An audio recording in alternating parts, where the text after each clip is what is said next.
welcome inside Okinawa Arena. It is the 10th and final day of basketball here. We've got Australia taking on Georgia as these two will claw it out for placement for 9 through 12 here in the final rankings at the World Cup. Georgia and Australia with 2 wins, 2 losses apiece. Despina Barn alongside Andrew Gaze, the FIBA Hall of Famer. This is a team you're very familiar with. What stands out to you as these two get ready to close out? Well, one thing's for sure is if Australia takes Georgia lightly, they're going to get beaten. This Georgia team's got a lot of talent on it. It's led by the NBA. Well, I don't know whether we can call them stars just yet, but they're NBA players in Sandro Mamukelashvili, the former Seton Hall alumni, I might add. And he's been doing really good things. He was with the Milwaukee Bucks. He'll be very familiar with Joe Ingles. They were teammates 12 months ago. He's now plying his trade at San Antonio. And the other one is your mate, Goga Bitadze. And he's been putting up some big numbers as well. He's in the top 10 in rebounding, but also can score around the basket. And they've got some other nice role players. The big one for Georgia, though, that's not here is Toko Shengelia. Now, he's another player with vast experience. Was their leading scorer prior to last game, but he got hurt in that last game, and he won't be taking his place on the roster this afternoon. And for the other side, Australia, they are at full strength, but this is a unit that we've seen go through some transitions here in Okinawa. It almost seems like there's a changing of the guard after we've seen this team fall to Germany and Slovenia. Young guys like Josh Giddey, though, making their entry. Well, that's right. Josh Giddey has been a sensation this tournament, averaging 20 points a game. That's good enough for top 10. He's also got the 6.5 assists to go along with 6 rebounds, so he's a stat stuffer. Joe Ingles, as we see being introduced, he's another one who's been a long time in the NBA. He's been one of the leaders. He's a 4-time Olympian, so he knows what international basketball is all about. But his numbers have been down, averaging 11.5 points at the Tokyo Olympics, where Australia won bronze, but this time around has only 5.5 points a game, so there's been a drop-off there. Patty Mills has still been very good. You look at his numbers from Tokyo to here, they are similar, but you know, the impact's not quite as dramatic as it was in Tokyo, but he's still very much a part of it. It's going to be a real character test for both these teams, because let's be honest, they're not playing for a whole lot. Australia's already qualified, but it's still an opportunity to prepare. Paris, what is it, 10 months away? So not a long time, and with limited preparation for most international.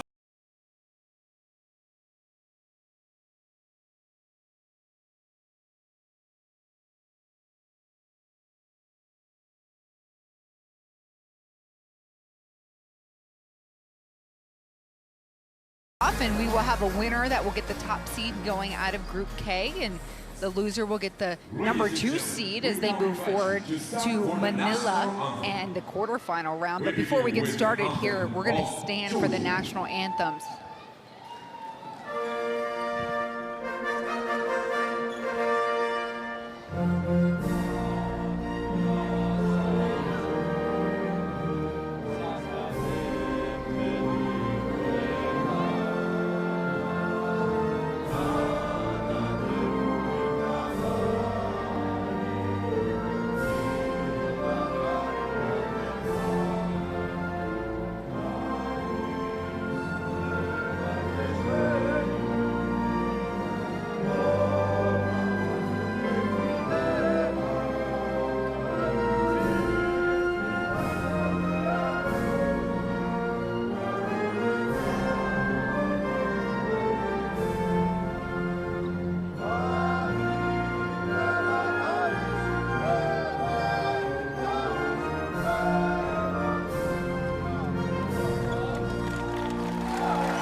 Now for the home team in today's contest, Australia.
The fans traveling near and far to root on their home teams, their home nations, as these two teams will shake it up at mid-court. The final outing for these two teams. Australia comes in as the higher-ranked team. Georgia, though, putting together an impressive first run here in their first ever World Cup appearance. They defeated Cape Verde by 25 and defeated Venezuela by 11. Here's a look at the unit that will be tasked with calling the game here this evening. And get this, Andrew, these officials, they will know if they're selected to go to Manila and continue on after the game's complete. So these folks might be, you know, everyone's converging in Manila for the quarterfinals. Well, they are, and that's where it all comes to a head. And of course, neither of these two teams will be heading there. But one of the beauties of the World Cup these days is that the importance of these classification games are still very much alive. Now, Australia, because coming from Oceania, they're already ahead of New Zealand, so they will be Oceania's representative, being the highest ranked Oceania team at the Paris Olympic Games. But Georgia, they're still trying to figure out their placing, and they've got a couple of guys missing today, but they've still got a lot of talent out there at their disposal. And certainly when you look at Thaddeus McFadden, the player on your right, he's their engine room, and he got off to a slow start against Germany. He was 0 for 7 in the early stages, and that hindered him. So trying to take him out of the game. But this game which we spoke about, Goga Bentaze, he has been good. He does a lot of the grunt work around the basket. Have a look at the two-point percentage, and that's because most of those are coming from point-blank range, and with his size, he can fill it up. And then it's my man, Sandro Mamukelashvili. He has been emotive. He has been an offensive threat for him, and he seems to really share his emotions, and he's fun to watch. He's a lefty, he's got some talent, he can shoot the three, he can get to the rim, and he's going to be a handful for Australia. And Coach Duros there giving him the first start of the tournament with Shengelia being out, but that's kind of how he's worked his two NBA players off the bench. Yeah. So today, a different look, but we'll see what works. Yeah, it is, but you know, they haven't been, he hasn't been starting in the previous games, but my word, he's been playing starter minutes though. He's averaging 27.5 minutes a game, which is one of the leading on the team. So he plays a lot, and for Australia, they were one of the favourites, so they'd be really disappointed in how they bounce back.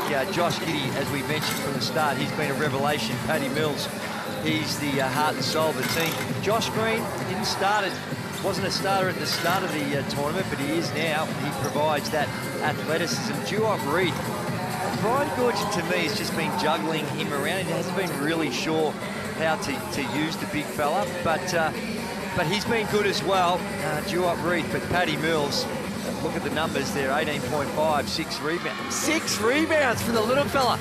Come on, Australia. He'd be looking at his teammates saying, hang on, that's a compliment to him. But, well, perhaps it's a bit of an indictment on some of the bigger fellas not getting in there. And Josh Giddey, he is the future of the Boomers. And we've seen it on display almost single-handedly. Got him over the line against Slovenia. He's 5 minutes before quarter time, and a few minutes after that, got Australia back to within 2, but wasn't enough to get him over the line. And the head coach, Brian Goorjian, well, he's had an interesting week. The team that he coaches is coached out of Hong Kong. They only 2 or 3 days ago it's disbanded. They're no longer in existence. So he had a tough couple of days, lost to Slovenia, and he needs to find a new job. So it's, but he will have no problems with it at all because he's so highly regarded, and he'll be much sought after for his expertise. But I dare say he might just knuckle down with the Boomers over the next 10 months and just concentrate on getting the team ready for party. And certainly after hearing him speak after they fell to Slovenia, this is a unit that was disappointed in their performance here, still having to figure out a lot of things, Andrew, and you know, got the day off yesterday. Yep. Well rested, decided to skip out on shoot around. So this might be a unit that we're going to see play looser than we've seen before, which could start to change the tide in preparation for the Olympics. Yeah, well, I'm really curious to see how Australia approach this game on the basis that will he use players that he haven't seen much time, or will he just go with the same formula that he's been using? And, you know, back in Australia, there's been a lot of speculation about whether the rotations have been good. Let's have a listen in to Brian. So if you run weave, just run it out of reverse. So you got the handoff, go there to Patty, you just go away and set the screen. Duke, you stay opposite the ball, right? Then when you come back, you've got Patty handing the ball. Now remember, against Slovenia, it was a very shaky start. There was a miscue here on the jump ball. Slovenia, quick score, and then came right back down and scored a 3. So a 5-point transaction that shook Australia from the jump. That's right. And a lot of talk about Australia in their shooting. And yeah, it's down from the three-point line. During the Tokyo Olympics, they were right on, or just marginally under 40% from the three-point line. This time around, they've dropped all the way to 34%, which is 16th in the competition. But as far as their total shooting concerned, it's pretty good, 50%, 5th in the competition. And I guess that's an emphasis now with Josh Giddey seeing more time in the hands in the ball in his hands. He's getting into the rim and they're getting more two-point field goal attempts. But this Georgia team, they like to slow it down. The biggest problem that Georgia have is turnovers. In fact, they're number 1. They cough it up more than any other team in the competition with a little 17.3 turnovers per game. And that's going to be dangerous against Australia because they like to get out and run, they push the floor, get to the rim. So they need to take care of the ball. And Georgia has come out pretty strong with a couple of big wins, but you're right, the Achilles heel for them has been the turnover issue. And for a group that wants to come out and set a physical tone, they're set on, you know, playing that way. But you risk a lot too when you can't protect the ball. My word, they do. And also, Australia have had their problems from the three-point line, but Georgia have been poor. Let's get it at the top. They're 29th in the competition from the three-point line. Sharon Medini will get the tip for Georgia to start things off.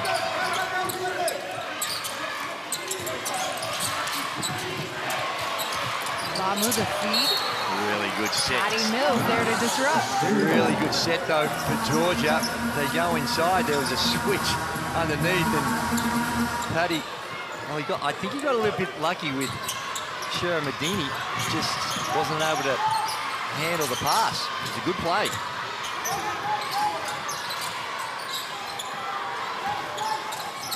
Reith gives it back to Giddey. Powering through, finds his spot on the box, 2 for Giddey. Andronique Ashwili has got to do a better job of keeping Giddey out of the paint. I'm sure Slovenia they were daring Giddey to shoot from the three-point line. And he didn't make one. No, he didn't. And he looked hesitant. Mamu to Sharon Medini. Early assist. And when you're a guy that Josh Giddey can shoot the three ball, he can. I've seen him from a very young age do it. But I reckon he's just, particularly early on, he shouldn't hesitate his first couple. Let it fly, feel confident about it, as he has here. And he's got the first 4 on the board for Australia with a nice Dirk Nowitzki's type step back. And maybe this is what's going to take it to get going, building that confidence, starting from the inside out. McFadden, top of the key. McKay covering the rebound. How different, Andrew, do you think this Australian team that we are seeing here compared to what we might expect in the Paris game? Not much. 1 or 2 players, maybe 3 tops. So the bulk of this team is going to be there in Paris. In Georgia, too, they're still in play to get a Olympic pre-qualifying tournament invitation. Oh, my word. And I think they'll get there. They've shown throughout this tournament they're going to be a handful. They've got some high-quality players. Just their depth, that star-quality standout player. We've got a couple of them. But in that category, maybe needing 1 or 2 more. And these two teams met a couple of days before the tournament started, and Australia got off to a flying start, led it by over 20, and in the last quarter it became a ball game, and Australia only ended up winning it by a couple. That was a friendly contest before this one counted, as the feed from Giddy to Mills is good. And that's where Paddy Mills, he's elite. His off-ball movement, that time using the screen really well, and Josh Giddey finding him. Batten and Cheryl Medini gets the pass, take away. Andrew Nikolashvili gives it back. Cheryl Medini will get the dunk the second go around. He got a do-over. That doesn't happen a lot. Corner shot, Green, rolling right in. And that's been an area of his game that coming out of college basketball and moving into the NBA, that's an area of game that he's worked hard to improve, and it's showing. He's getting the results. Now knocking down the 3 ball. Mills, feed taken away. Batten, the outlet guy. Keeps it, kiss off the glass. Banks open on a Sunday. It is, and Batten's one that he has to share time with Andrew Nikolashvili at that point guard spot. As Reed gets his shot rejected. And Batten plays a little bit more like a combo 1-2, whereas Andrew Nikolashvili, he's got a lot of that ball handling responsibilities. Here we have a look at the missed. He only had to wait a couple of seconds before he had got another go at it, and he tucks it in nicely.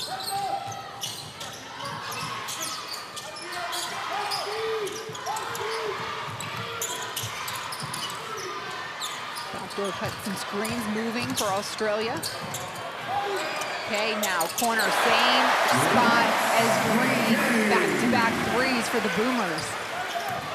It is, and they're really conscious of guarding the penetration. They collapse on the weak side. And Nick Kay, when he's got his feet set and he's that wide open, he's going to make more than he misses.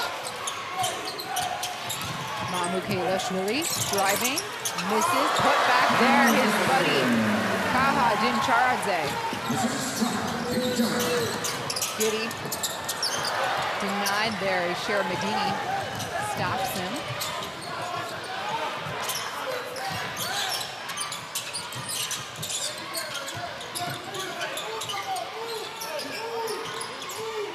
Batten into Cheryl Medini, double comes. He gets another bucket. He's causing some problems. And this was one of the issues that Australia was facing without Jock Landale, who got injured a week before the tournament start, rolled an ankle, and wasn't a part of the team. Mills, mid-range, won't go. Kay tries to get it back. Will reset things. Yeah, so quite a last-minute adjustment this Australia team had to do as he rolls a three-pointer. He has been extraordinarily efficient from the three-point line. In the tournament, he's now 4 of 6. He's 3 of 5 before the start of this one, so he's another one when he's open. But you're right, Jock Landale, he's going to be a starter and a real centerpiece. He was a 25-plus minute a game guy for the Boomers and a big part of their bronze medal in Tokyo. So each team's got excuses, each team's got some hard luck stories, but that was Australia's. Georgia with another takeaway, the feed to Mamukashvili, and he takes it hard, and it's an offensive. Okay, Nick Kay doing the grunt work. That's what he does. High basketball IQ. Gets in the right spot, plants his feet, and that is a very good call. The only issue might have been, was he inside the no charge? And there's a technical foul. Sandra Mamukashvili didn't agree with the offensive foul and just had a little bit too much to say. So therefore, he's going to go to the line to shoot Australia will go to the line to shoot a free throw, and Paddy Mills will handle those duties, and then they'll get the ball back. So 2 fouls picked up here by Mamukhelashvili. Australia makes some substitutions in the interim. Cooks is on the floor, as is Ingles and Exum.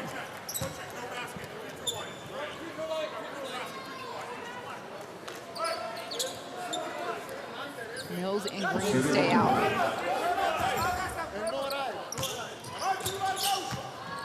Boomers up by 4. A little over midway point here of the first quarter.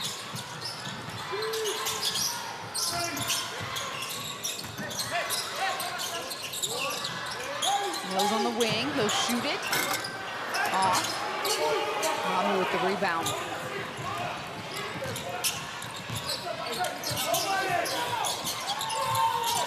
Utaze on the floor now, posting up on the block. First touch for him. Double comes. Angles smothering. Tipped away. Patty Mills going after it. Well, Australia are switching everything right now with this smaller lineup. We've seen it a lot. Xavier Cooks running the 5, and Joe Ingles playing the 4. And you've got guys like Dante Exum, who can really guard those big guys as well. Another offensive board to Georgia.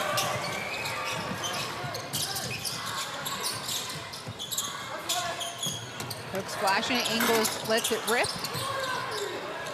And Georgia now out in transition. Ingles tipping it out of Mamu's hands. And I mentioned the drop-off in scoring of Joe Ingles compared to Tokyo, and took that one there, and we probably haven't seen enough of him shooting the ball. He played 26 minutes in the game against Slovenia and only took 3 field goal attempts, and he was 0 for 3 with scoreless in the contest, but he really wasn't involved in the action as much as we've seen him in the past, and a sloppy turnover there by Australia. What was interesting too is he had the looks. He did. He was passing up a lot of shots, and I think with Joe though, he's not just purely a shooter, and sometimes he gets caught up in that. He's more. I think he can work the pick and roll. He's really good in pick and roll situations of creating shots for himself, where he finds people well. And tipping the pass here, Australia coming at you. Green to Mills. Mamukhelashvili disrupting this, slowing it down. Georgia gets it back. And can't convert. Utaze trying to give us a show. We've got a comedy there is both ends. Sloppy pass down the other end. Dante Exum does a good job to be contested, and then they get in the way of each other.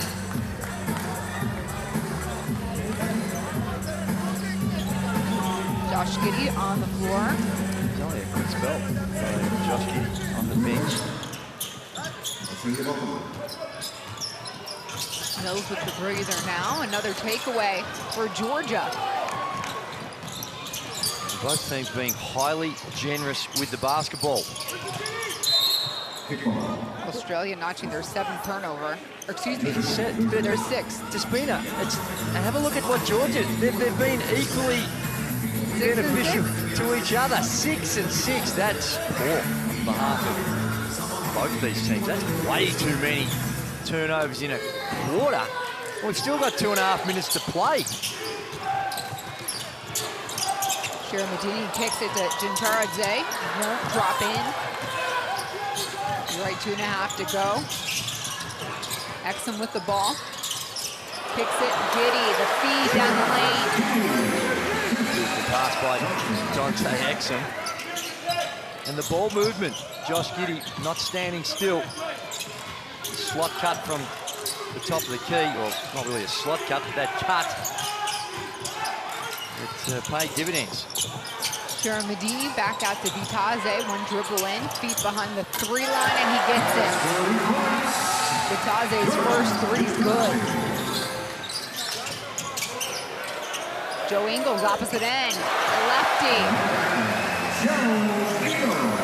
And there's no other way to describe that than a complete and utter breakdown on the defense.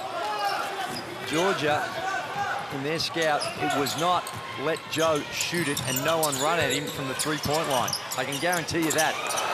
Bitadze elevating over Ingles on the other side. And neither team, you think with all these turnovers, we'd be seeing some elite defense, but really it's a lot of self-inflicted wounds. As Joe says, well, I've hit one, and lets another one fly from deep. By the way, for any of you NBA fans at home, Bitadze and Ingles will be playing with the Orlando Magic together next year.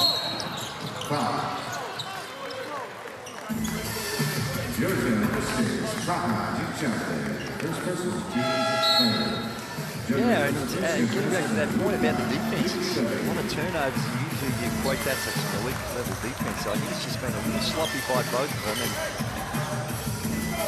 and both teams have given up some easy opportunities.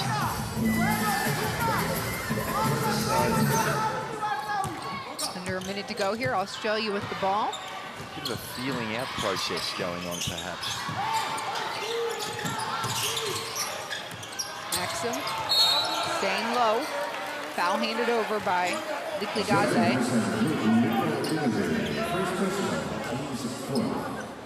One more foul for Georgia, and they'll be in the bonus. And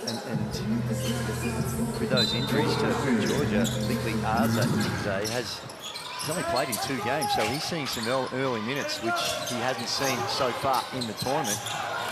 Exum, floater, good. Bitadze bringing the ball up. Georgia just with 10 today available. Well, what a great opportunity for Bitadze, only 20 years of age, having some national experience. He's another one that I'm sure Georgia has earmarked to be an important player over the next decade or so. He's going to pick up a personal foul.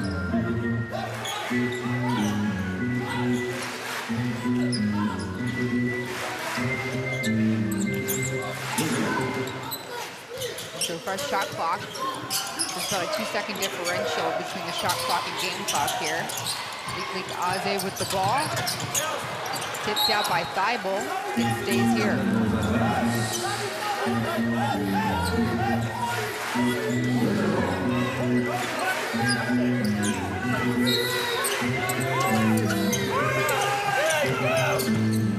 McFadden having to release it. He gets it off in time. Tracked down by Bitadze. And the officials waving it off. It did not get off in time.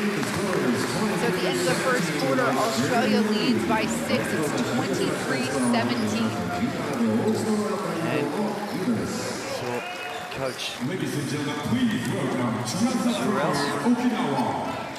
just having some words with his rookie, Bitadze, and I think both teams will be a little upset with their turnovers. Australia shooting the ball well.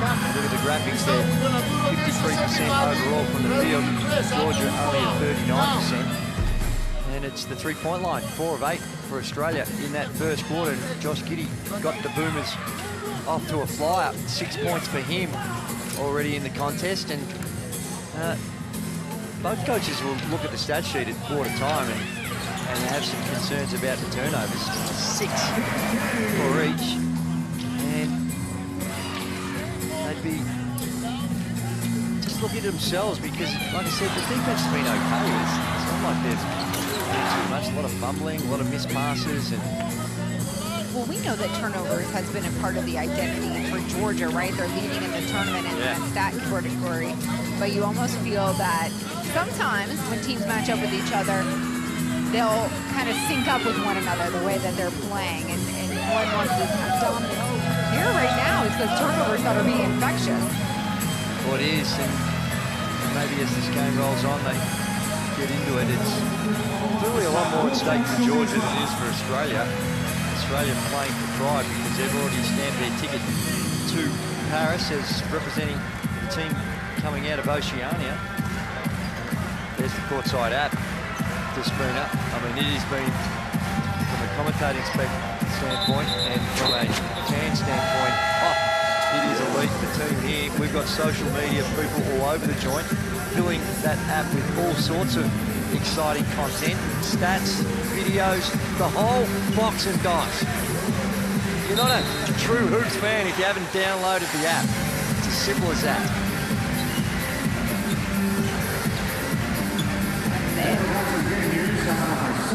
Courtside 1891 app that Andrew Gaze is pushing out, and definitely something you want to have in your hand as we begin the second quarter here from Okinawa. A lot of fun.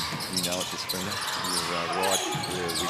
I mean, that's how I'm going to keep track on my journeys back to Orlando, Florida, and to stay up to speed with all the World Cup action.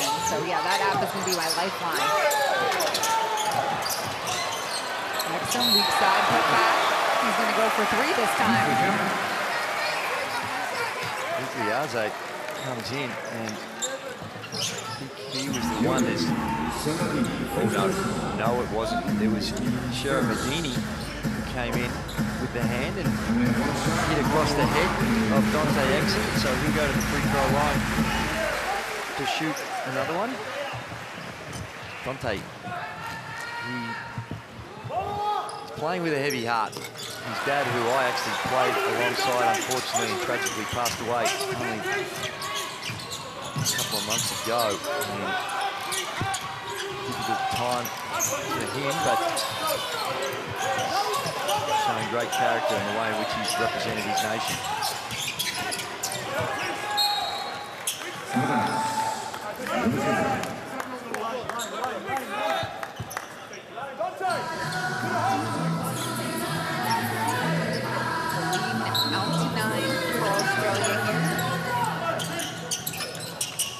Leslie, extra feed, misses his buddy Gaze, but put back after the miss from Gaze. Exum to Ingles, driving in. There's another example of Joe Ingles wide open. And maybe it's a confidence thing, you're just not feeling it, but gives passes up shots. Maybe because he knew Vinny got the bullet to Exum and he was the hot hand. 10-point lead.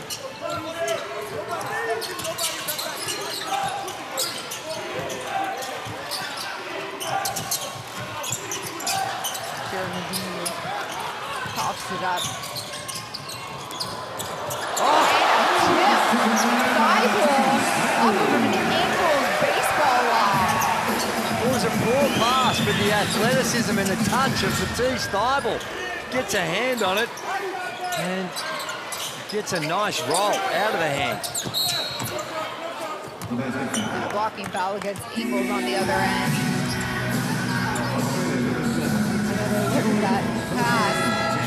That is just great hands and anticipation. A few plays before the post-up action, and they lose track of Josh Giddey. Joe Ingles checking out of the game. And they go big again with Duoff Reed. Their only legitimate, stereotypical five-man on the roster. Well, not probably, he is. And he was a non-starter a year ago for this unit. Has had to play some valuable minutes here in Okinawa. And this shot there by Mamu. Feed decay disrupted. Weekly Gaze running the other way. Itaze calls for it. Can't finish, tips it out. And McFadden will wait for the rest of the crew to show up.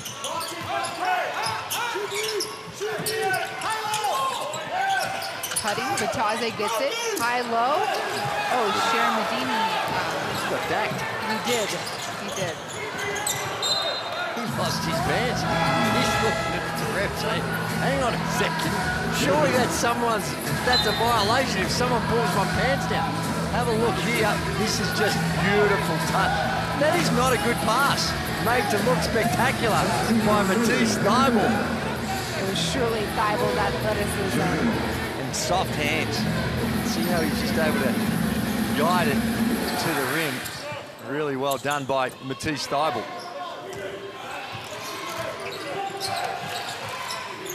Andrew Gaze, I've seen it all now here in Okinawa. 10 days of basketball. A finale here for Georgia and Australia. There's no room for McFadden to come down. He hits the three, and he'll get another from the free throw line. Yeah, it's been interesting stuff from McFadden, but no hesitation at that time. And Paddy Mills carries the hand and gets into his landing space, and the Georgia fans love it. Green and Jack White comes back in. Jack White was the one that was going to be the 13th man. He wasn't going to be on the Australian roster, but with that last-minute injury to Jock Landale, it was Jack White that stepped up and got an opportunity. Mills intending for Reith. Reith cut. White now with the ball to reset. Sometimes it's those second chance guys really are motivated to make a difference. Sharon-Medini. The big fella showing some really good hands against Paddy Mills. He's still upset about what happened down the other end, and his agitation is only further enhanced because he thought he got Paddy Mills clean on that strip. Sharon-Medini, by the way, standing at 7 feet 1 inch, and Paddy Mills 5'11". So the tallest guy and the shortest guy going at it as Reith drills a three-pointer. His second of the game.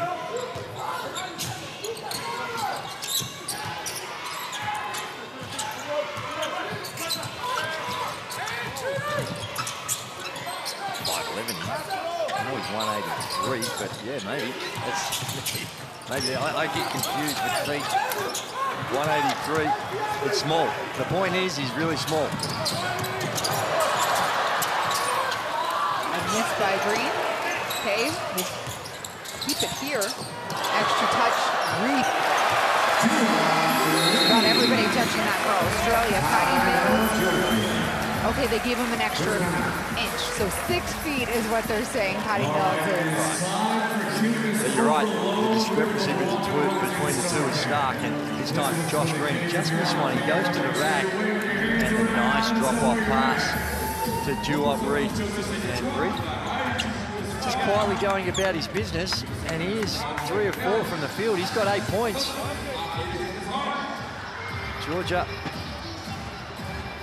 Zuros not happy with the officiating. Don't forget, now we run again one more time. X. Hey, Goga! We run X, please. Watch. Okay. Australia on an 11-6 run. Duop Reith elevating from beyond the arc. We're right with Duop Reith in that campaign in Tokyo. He only played in 4 of the available 6 games, so he had a couple of DNPs along the way. And in those 4 games, he only averaged 4 minutes a game. So his responsibility has really stepped up in this campaign. Still a young man, 27 years of age, averaging a little over, just under 14 minutes a game here, although he starts. But Australia, throughout the tournament, has chosen to play small ball a lot.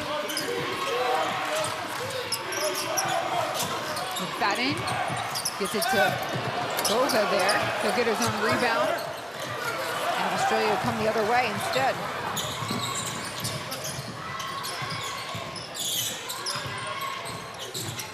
Mills breaking off the screens. No look pass. Nick Kay. Really good recognition and spotting up by Paddy Mills. He made that happen. Comes off. It's a poor switch and make the most of it. Nick Kay with it easy too. Taze gives it back to McFadden. Things a little congested. Sharon-Medini around the horn. Welcome to the big leagues, Mills. Not making anything easy for Luka Lili-Gaze.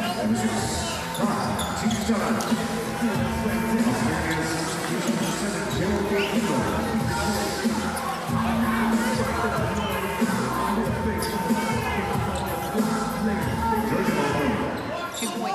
shoot for Georgia here. Bitadze gets it in, and he will shoot it and make it over Jack White. There's a tech foul. And this time it's Gogo Bitadze because he wanted the and one. He thought he got fouled, but Jack White, I thought he did as well as he could. There's a huge size discrepancy in height. Look, perfectly. Oh, maybe that arm. See, that arm was down. Not quite vertical, and he might have a case.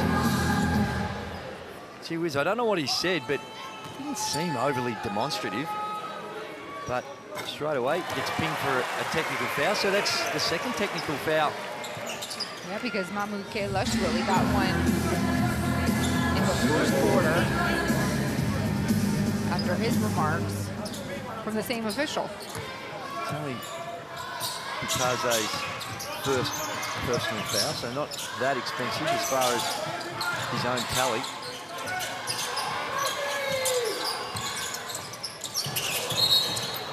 Ingo stepping out of bounds on the other side. Oh, goodness. How many times have we seen that? This, just in Australia, but this tournament. At least once every time. The internal GPS system of the players has just gone a little bit wonky, and they're stepping out of bounds a lot in that corner, in particular on the sidelines. Just not reading it well, perhaps trying to push off a little too quick. Changing gears and laying it on the right.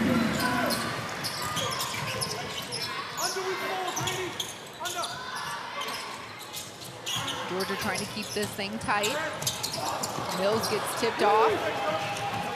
Andrew Nukashvili to Mahmoud Kailash. Australia on the other end. Mills literally shooting before the rest of the crew can make it down.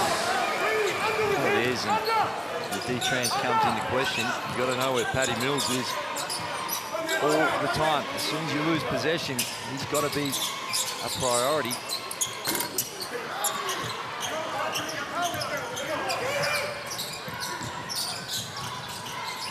.13 lead. Mills gets the touch again. Andrew Nukashvili with the ball. Now Mahmoud Kailash really receives part of that. Look at the big man coming down. So Mahmoud now for Georgia. Just with 4 points, but a run here, enough for a timeout to be called on the floor. Paddy Mills is sort of a hard closeout because Mahmoud Kailash-Willie, he can shoot the three, but for me, on Paddy Mills, and I'm outsized there, I'm just stumped. I'm going to make him prove he's a 33% three-point field goal shooter. Instead, it's just a blow-by. Got to box out, going under on 6. Here on the ball, 4. Show goals and under. Everybody's got a rebound. Okay, let's go a rip here. A rip here with Joe. Left hand, yeah. Paddy, let's just put you here, Whitey. 5 save. Joe, Diddy, Joe up here. You're gonna screen. Paddy, come off.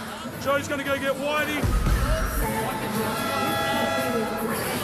And during that timeout breakage, we're getting word that Gogo Bitadze picked up another technical foul, which he's going to have to go ahead and exit the game. Ta-da, he's done. That's his second. And he's gone. He's sitting on the sideline, but he can't even do that. He has to be removed from the bench. He's gone right to the end. And my understanding is that's not going to be good enough. He's got to go. They're the rules, as I understand it, but we shall see. If that is, in fact, his second technical. Well, maybe because it was the timeout, he was on the bench. And, yeah, because if it was his personal second technical foul, he'd have to leave. So I don't think it would have been on him. It was on the bench. So some clarity here. So Gogo Bitadze will stay. The bench gets the technical. They're working. Maybe I'm a little blinkered. Might be some unconscious bias here. Certainly not direct, but there's a whole lot of complaining about not a lot here from Georgia. Mills, three, good.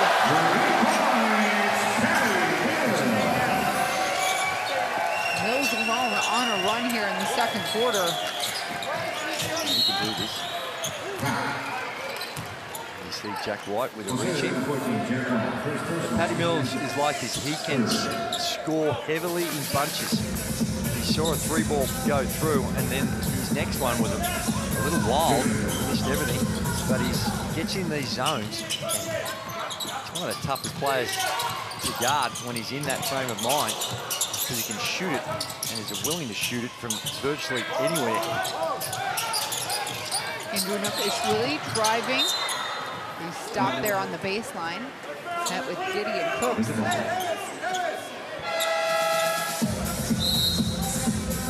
And a timeout here called by Georgia and head coach Ilias Zouros. I think he understands the urgency of the situation. He's starting to slip away from it. Points behind.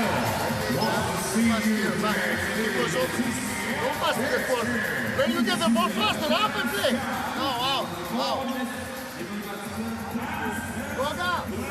Go down.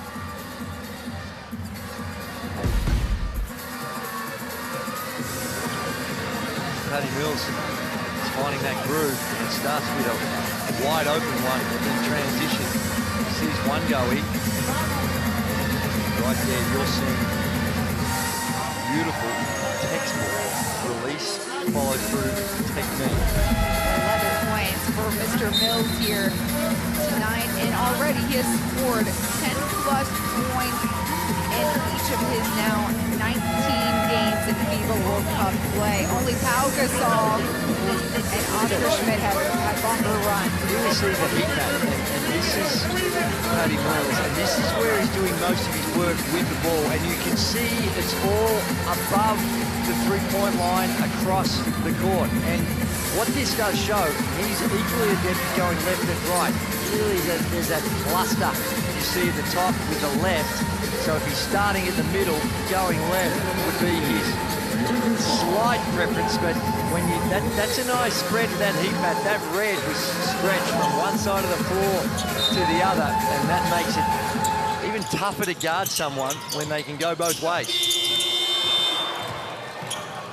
Feed up to Mills, running the lane alone. Giddy gets it to him.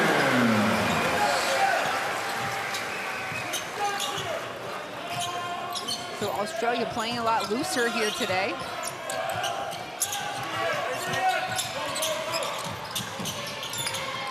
And they've got a 17-point lead. Block, Cooks is there.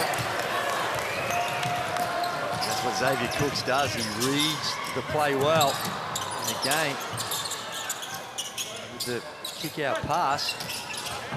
Ingles right at Sharamadini. A miss. Cooks tips it. And Mills is going to take another three ball. Mills now 3 for 5 from beyond the arc. 16 points to go on with 4 assists and a couple of rebounds. So Paddy catching fire here in the first. Medini. Position there. Then Giddy.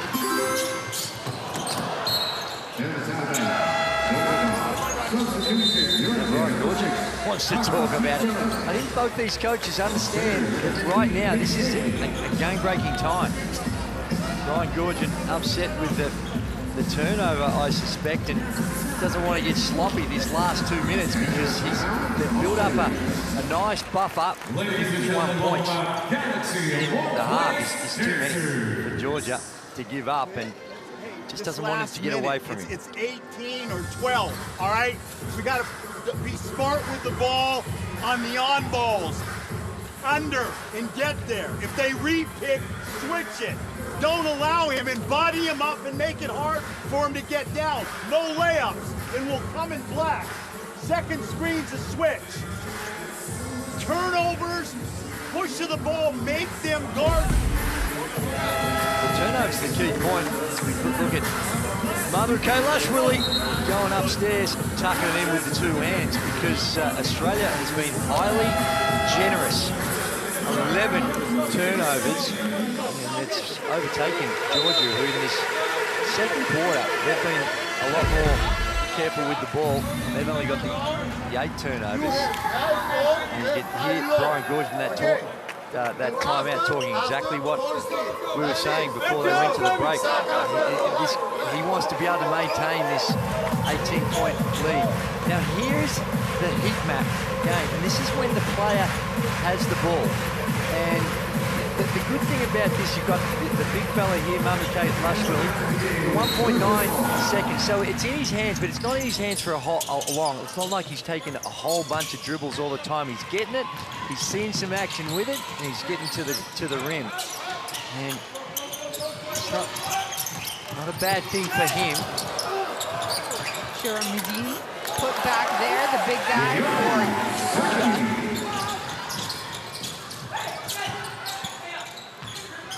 There's the toys we've got to play with here at FIBA Basketball, the World Cups.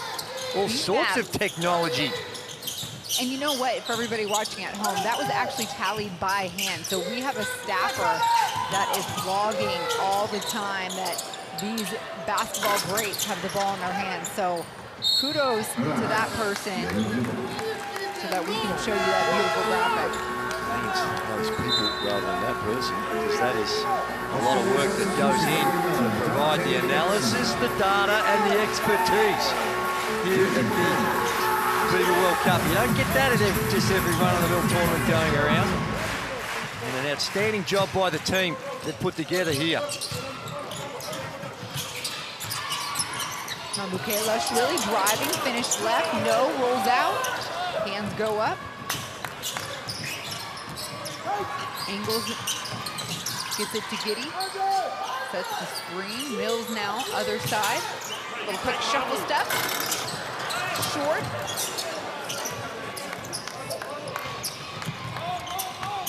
There's Brian Gordon. That's that last time out. He wants him to go underneath those on-ball screens rather than fight over the top.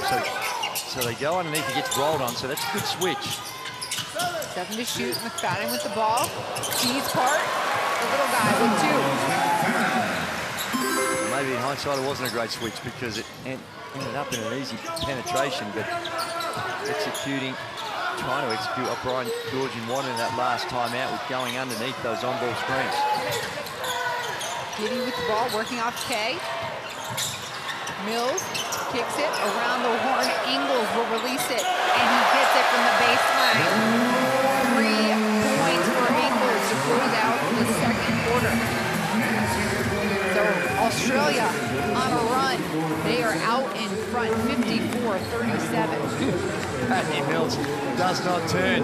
Just looked at his veteran teammate and good buddy and knew that was going in. Good shot, good confidence booster for Joe Ingles as Australia take in a good lead. 54 points in a half is some mighty powerful offense, and they're doing it at 59% from the field. And check this, 63% from the three-point line.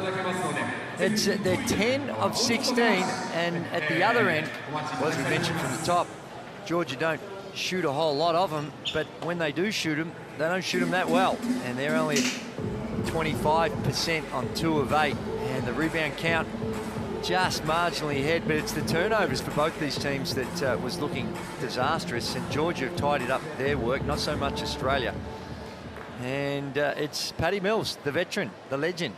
16 points, excellent chipping in with 8 and 8 for 3. And Medini has come on, and with more responsibility with a couple of players, in particular Shengalia, not there, doing his bit to pick up the load on the offensive end. Yeah, it's been an interesting start for Georgia and Australia. Australia here in the second quarter with that 17-point advantage. You look at the key players on the screen. Bitadze nearly picking up, or what we thought was going to be a second foul, a technical foul, but he is still going to be with us and with Georgia here in the second half. But Mills has been spectacular here in the second quarter. But you know what I find with Mills? It comes at times where things are a little bit more comfortable. He feels good. But this is probably the second or third time throughout the tournament we've seen him score a lot of points in a hurry. Well, that's right. He reads the moment well. And we saw earlier on in the tournament where he went on a 13 straight point scoring spree. We've seen some incredible highlights, great touch, some good shooting by Paddy Mills in particular, but it's been across the board. Duop Reith, he's been good when he's open from the three-point line, and if you close out hard, they get the penetration. And a nice drop-off pass for Duop Reith has put Australia in a commanding position at halftime. But one thing we've learned from this tournament is that no lead seems safe. We've seen some incredible comebacks by a number of teams right across the board. And Georgia have dug themselves a hole. They've got some work to do to figure out how they're going to go about in the second half. Australia rewriting the script about the slow start here in their 5th contest in Okinawa. The fans, a lot to cheer about here in the first 2 quarters. It's halftime. Australia leads 54-37.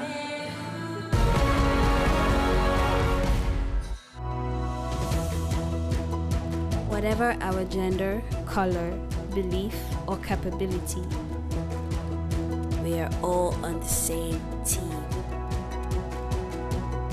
We have the power to change lives through basketball. Together, we are stronger.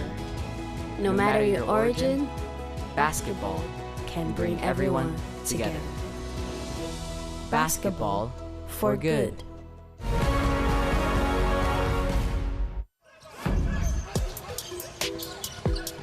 Jones down the middle, throws up, and again, the king of South Sudan just went up Juba Airlines and connecting with the alley-oop. Wayne Young Gabriel. We're trailing by 12 points. Now trying to hang in the air, and somehow, someway, Shilde Dundao just went coast to coast. That is incredible, coach. Yeah, beautiful finish here. Dundao giving up so much size.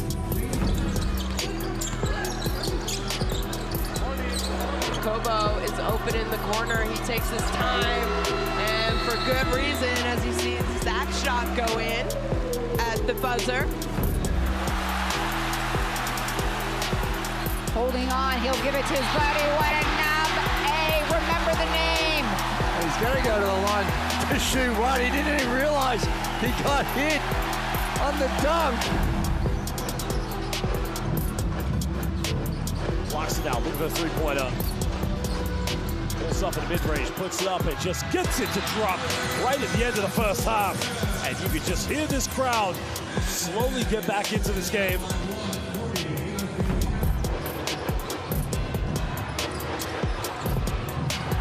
Oh, what a rejection by AJ Edu.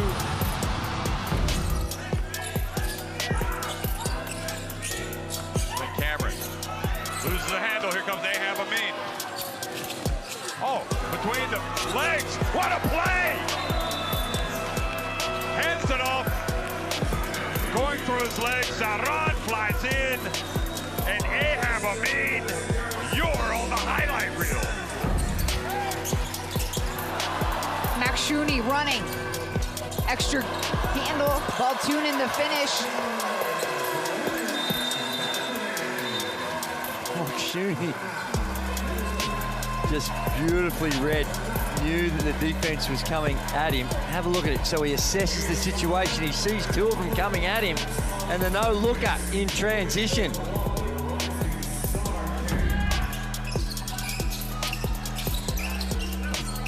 pass deflected, it goes to Marai. Oh, he gets rejected. Toby Smith-Milner. Where did that come from?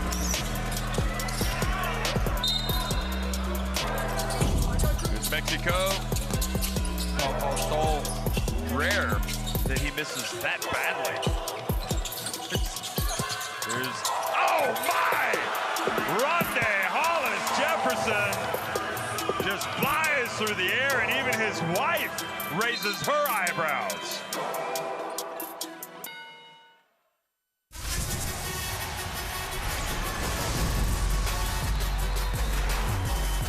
Away in the flush.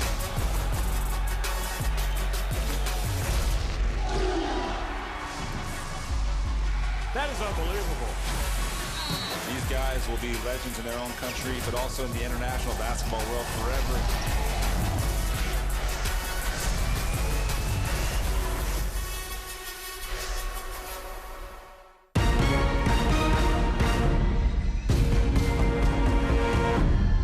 We're back in Okinawa Arena, halftime between Georgia here and Australia. We've got the top two players, and this one, Giorgi Sharamadini, the 34-year-old center, doing a lot of the early work for Georgia, who is going to need some more assistance. They trail by 17 here with 2 quarters left to play. It is, and this man is really experienced. He's a veteran of the team. He's got good size at 216 centimetres tall. He plays in Spain in Tenerife. He's been there the last 4 seasons, but he's played in Panathinaikos, he's played for Olympiakos, Maccabi Tel Aviv, Zaragoza. He has been in some of the strongest European club teams in Europe, and look at his numbers around the basket. He's got plays with a good basketball IQ. He can finish around the rim. Good passer, and again here, without Shengalia, has been asked to carry a little bit more of the scoring load, and he's done well. And Paddy Mills always carries the scoring load, and he does it with incredible skill. He was averaging 23 points a game in Tokyo. He's at it still here in I think he's snagging 18 and a half here in Japan. 18, and he's been shooting at a decent clip. And certainly those numbers will enhance him. He can keep at the rate of which he's got his 16 here in this one. If he can keep those rates up, 5 of 9 from the field, 3 of 6 from the three-point line. The thing that's stuck out with him is the hustle and the intensity is what he brings on the boards this tournament. He's got 4 assists as well in this one. And there you see it's a pretty spread out. You will see more of those red dots in mid-range, not red dots, but green or red dots at mid-range, because he is one these days that you don't see players that really take a lot of mid-range shots, but he's certainly one with the skill sets that he can get his defense off balance and happy to pull up rather than necessarily getting all the way into the traffic. Nick Kay on your screen right now. A group of veterans here for Australia. Nick Kay, 31, Paddy Mills, 35, and the captain. Well, 9 of these players were part of the team that was in Tokyo, and this transition that's going on right now, you see guys that haven't featured here, like Dyson Daniels. There is a youngster that's got drafted last season. 20 years old, yeah, so it's got to be within so he had that short period of time in the NBA. Same with Josh Giddey. He's a couple of seasons now in the NBA, and he continues to grow. He's only 20 years of age. And guys like Jack White, T. Stiebel, they're going to be around for a long time. So Australia has already sealed up a bid to the 2024 Olympics in Paris.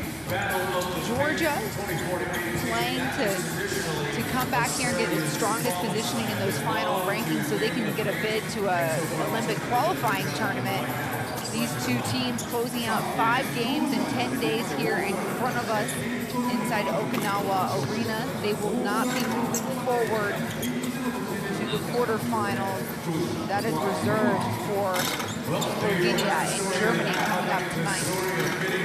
Well, that's right. We're looking forward to that contest. And geez, with all the upsets going on, we saw Canada beat the other night. Now Canada are playing Spain for one of the red-hot favourites to win a medal.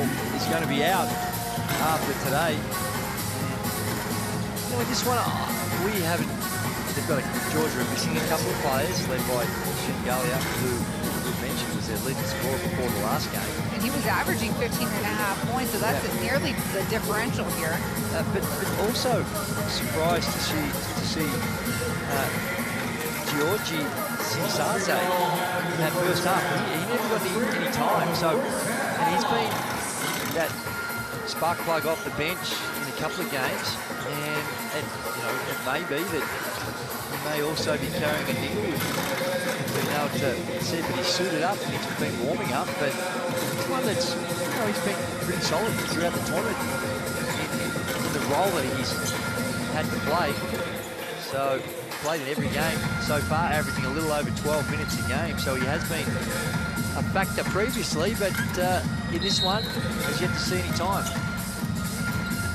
Very, very interesting here for Georgia. We know that Shengalia was beat up throughout the competition here, and that's why he's not playing. But you are right, strains that we have not seen today step on the court here in the first half. And you see Joe Ingles and Patty Mills running back on court in about 90 seconds before this thing gets back in action. For you, Andrew, what does Georgia need to do at this point to start clawing away and chipping away at this lead? Well, they need to take care of the ball, although Australia leads that category. First 4 or 5 minutes. 11 to 8. They've still got 8 turnovers, which is too many. Now we're golden on the on-ball rebound. And first pitch. they've got to find a way back cut the wide to offense. Knock down some shots. It seems a simple thing and an obvious thing, but the three-point line is so critical. And in that category, they've been outplayed 10 of 16. They've got to guard the three-point line at one end, and down the other end, 2 of 8. And that's why I thought when they're struggling from that area that Sinsaze would have seen a little bit more time. But it's a big mountain to climb against a quality team like Australia. But one thing's for sure, it's got to start on the defensive end. You can't give up 54 points and a half. They are not capable of getting 109 to win this one. So they need to make some significant adjustments on the defensive end to slow down Australia. And a lot of it's in their defensive transition. We saw a highlight tape, just a lot of kick-ahead passes even for the three ball or the relatively easy play on the rim. Something to take care of. All right, we heard from Andrew Gaze. If you want to make your comeback, Georgia, here's how you do it. Play D. Start with the third quarter. Justina Barton alongside Andrew Gaze. The final competition day here in Okinawa before the quarterfinals advance to Manila. Michaela Shwili spinning, shooting over Giddy. It's short. Giddy kicks it up to Mills. No need to dribble here. Well, there we go. Australia will set up in the half court.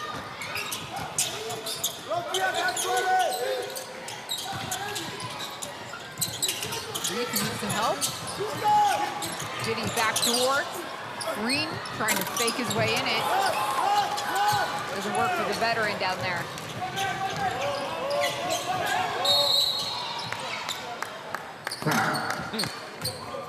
Frustration you can see here on Bitaze's face. Joe Reed just having a word to Bitaze. He thought he exaggerated the contact. Georgia in that first half had 3 technical fouls, so they clearly weren't happy with some of the officiating. Andrew Nikashvili. He's really been able to find those lanes and take advantage here against the Boomers. Reed alone, long enough to let it rip. Range for 3. has been remarkably highly efficient from the three-point line. Perfect from the three-point line. Well, he's in this one.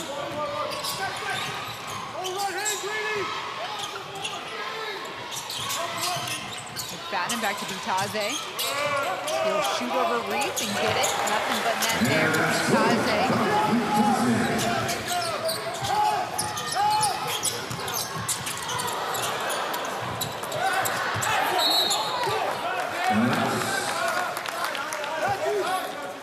Disrupting. Could have been another execution there from Mills to Reef. Boomer stay back in full court D. McFadden with the ball. Mamuke Lushwilly will fake out Tay. McFadden steps up for the three. Rebound here in Chardadze.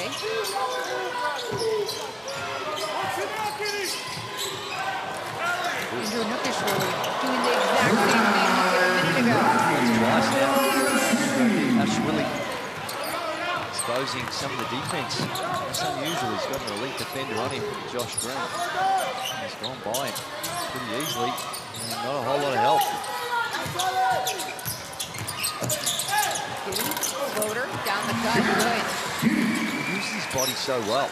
See, just dropping in the shoulder, he welcomes that contact. He just creates enough separation so he can put up a soft one, and he uses his size. Andrew Nookishwili. Miss from Rain. Mills.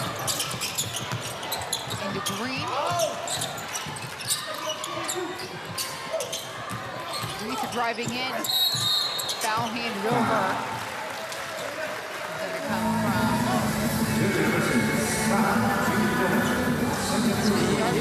See that little drop of the shoulder? Now, he does it well enough that he's not going to get an offensive foul. He's going to be a big man. Hey, Lushwilly that last time to get the celebration, and there you saw Andrew Ashwili just the ease at which he's been able to get to the basket. Slowly been able to maintain their advantage. 6-all so far in the third.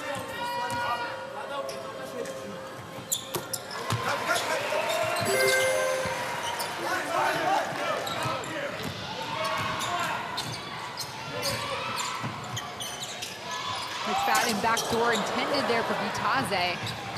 Green to Giddy. Creating his own. Made sure Thomas stayed out of the way. Other end now, Andrew Nookishwili will pull things out. And a foul, Reith picking up his third personal.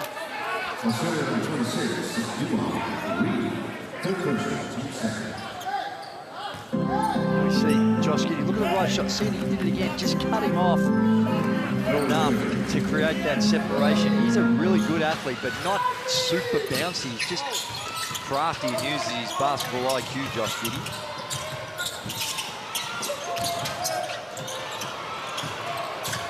Catching him flying, Mamuke Lushwilly makes him pay.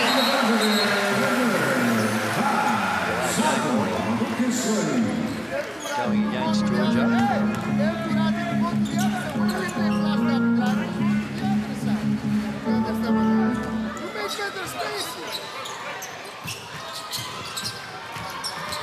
Giddy changing gears. Tries to dump it to Reith. That's going to be another turnover. That's just a little too unselfish by Josh Giddy. Got deep into the paint.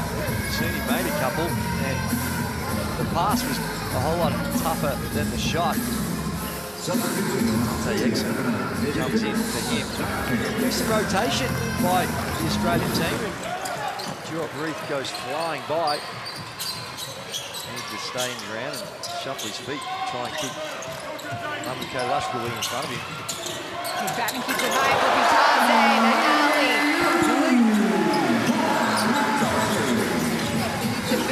Cut down to 15.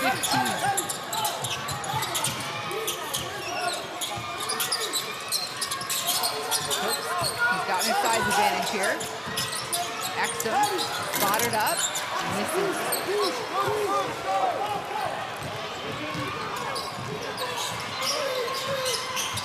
McFadden and company, no look pass. Andrew Nickershvili in the corner. Won't roll in.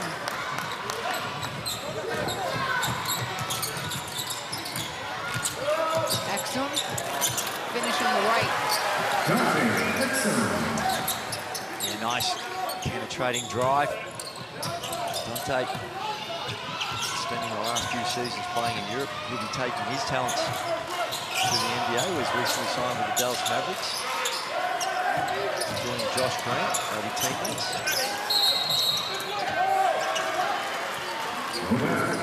No basket for Mamu, and then Goga very close to getting another or a delay of game. They've already had the delay of game warning. Taking the ball away.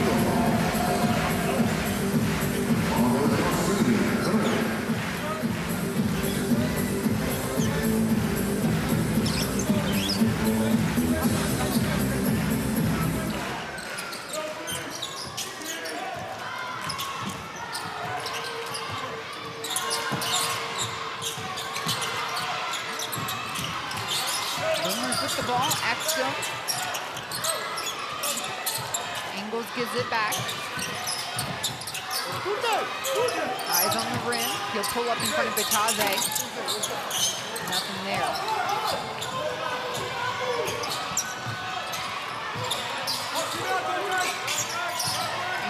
Ishwili feeding the back door. Mamu now taking care of business through the gut. And one for this guy, Sandor Mamukelishvili. Power drive, and that is a big body going super quick. And Xavier Cooks just with the reach in, slapping foul.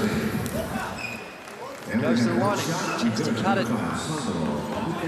14. That's nice connection.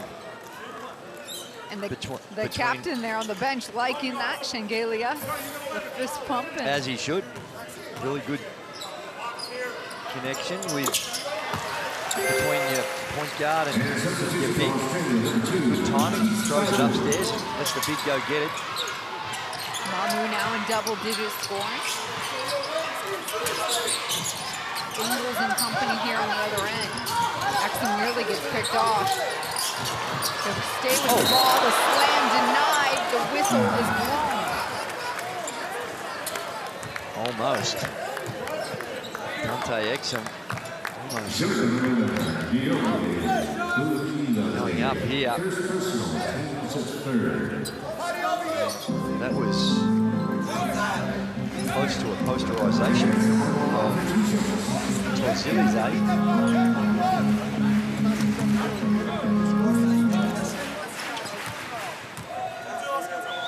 Another one. Look at Giorgi Torzilize. He's only played in the one game so far in the tournament. Getting some time in this one. And Exum will add to the lead. Under 4 to play here in the third quarter. Margin sticking around that 16, 17, 18 mark. Oh, the pass intended for Bataze. Just a miscommunication. It was. It wasn't sure of the play action that they wanted to get to. Bataze was thinking he was going away for a stagger screen. Mamukelishvili was trying to get it to Bataze.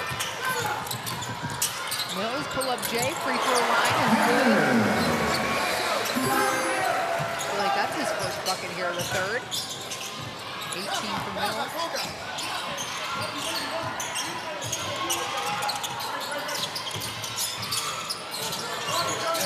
Really to Bataze. Keeps it high. Good for 2. And again frustrating because there was no whistle. That's a problem for Xavier Cooks. McFadden reading the pass here in the back door. When they switch with Xavier Cooks into this small lineup, this is where I think a steady diet of going down there to Bataze who's going to help them. So in that last possession, great shot blocker, protecting Xavier Cooks is. Taze is down there, he's tough to stop it. It's surprising him with this small one. Perhaps Taze might getting a little fatigued, but he's going to have a spell. He's going to have a rest. 2 minutes to go in the quarter. They decide to go small with Australia. McFadden on the outlet pass. Excuse me, the inbound pass. 13 points. And now we have a foul being called against Michaela Schwilly. Yeah, it was off the ball. It's going to be against, excuse me, Andrew Necker-Schwilly.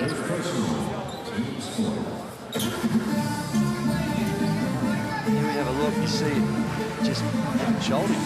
That's a tackle. That's a non-basketball play. It's off the ball. That ticks a lot of boxes in order to provide Xavier Cooks a couple of free throws. So we get 2 here.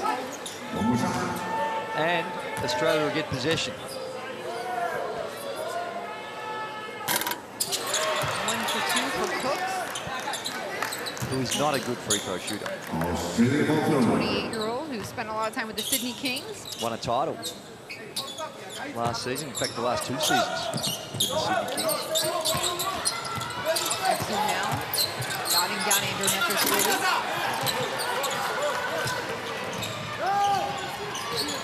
So Georgia escaped relatively unscathed there with that last whistle. Fouls keep tacking on. This one, the 15th foul this quarter. So we'll walk the other end and we'll shoot a couple more free throws.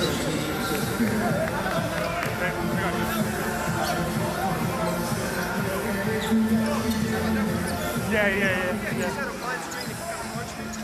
You know what? I was on this play, and it was a legitimate screen. There was some space there, but you know, it was just unfortunate because no one called it out. For Ingles. Well handled by the official, Andrew Necker-Schwilly. Just what about the screening? He's saying no, the screening was set. And basically the interpretation is that is, you need your teammate to yell after you, let you know that the screen's coming. That way you won't run into it.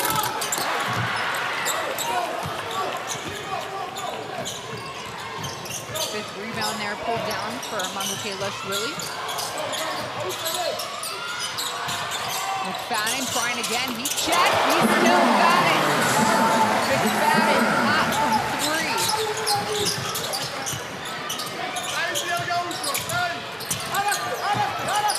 Bible through the lane. Got to stop and go here. This is a lot of whistles. And a substitution for Australia, number 14, Jack White. McFadden is on the straight right now. 3 for 7 from the 3-point range.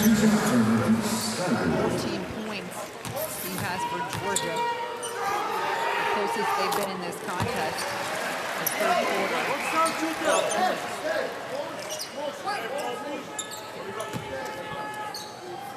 There's a few milestones being ticked off in this one as well, but Joe Ingles with a steal earlier on in the contest. So he's actually gone to number 8 on the all-time list of steals in the FIBA competition.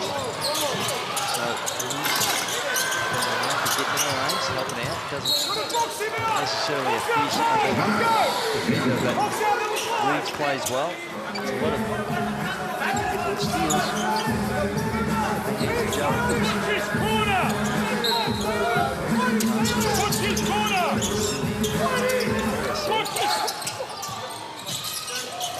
McFadden in the corner now. Wow, that's his 4th three-pointer of the game.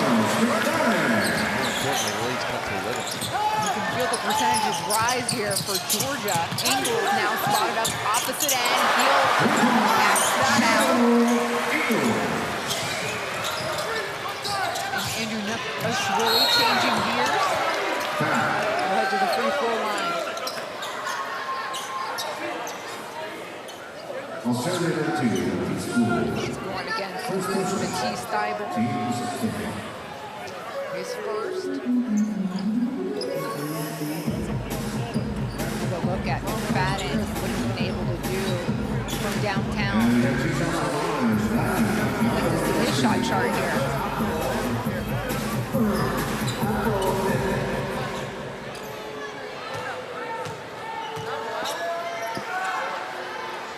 I feel like it's going to take an explosion like McFadden in order for Georgia to cause an upset here, because defense has been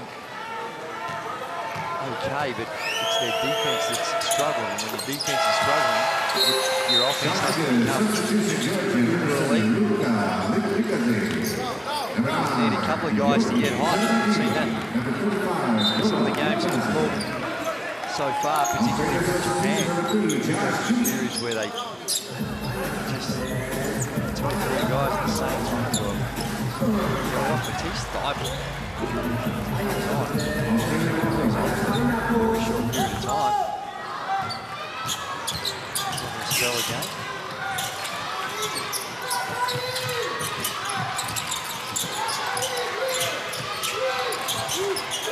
With the ball here. Trying to shoot. Everybody leaves him alone. And he knows how to score. Way too much space. They're trying to go underneath the screens on Dante. That's not going to work. And each time that this Georgia squad gets even close to those single digits, Australia able to answer here. It is. They've knocked down shots. See,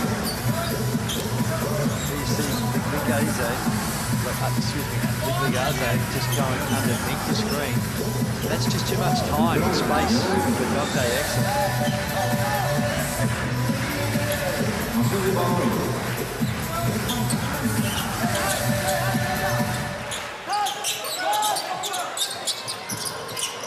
Bertazzi stepping in front of Ingles. Exum now driving.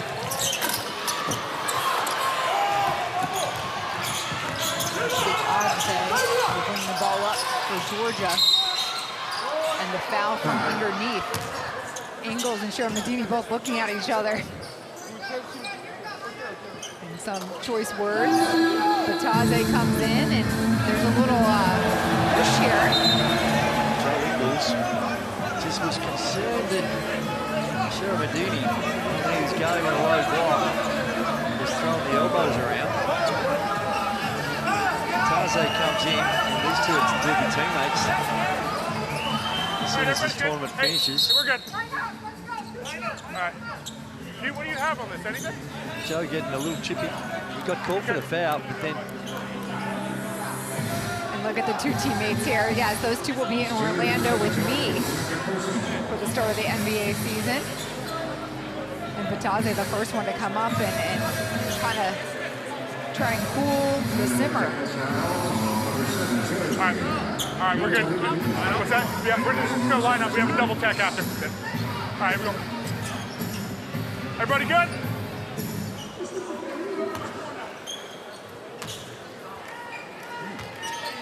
That was an interesting exchange, wasn't it? Brought a little bit more life to it. And Ligaze, just the 20-year-old, seemed as if he was a little bit of a, an instigator of sorts. Well, I don't know if he's an instigator. He wanted to get in there and make sure that he was flying the flag for his teammate. Shermadini. Under 30 to go here in the third quarter. Giddy with the rock. Ingles, his buddy in the corner. Tipped away. Ligaze with it. McFadden quick glance at the clock. See how much time he's got left. Shot clock's off.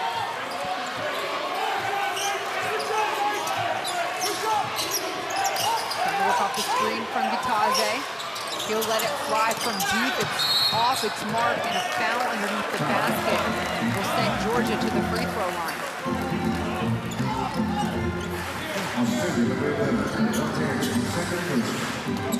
So Dante Exum picks up his second personal. And him and Bertazzi exchange a few words. Well, after Dante got called for the foul, he went to Bertazzi and said, he's flopping, you're flopping. And and he held out his hand to give him 5, and Pataze wanted nothing of it originally. And Pataze can't make him pay. Well, he was showing a marker, scrape, or something on his shoulder as proof of the contact. And these two teams obviously still chirping at one another. As the final seconds here tick off. Giddy really wanting that for Jack White.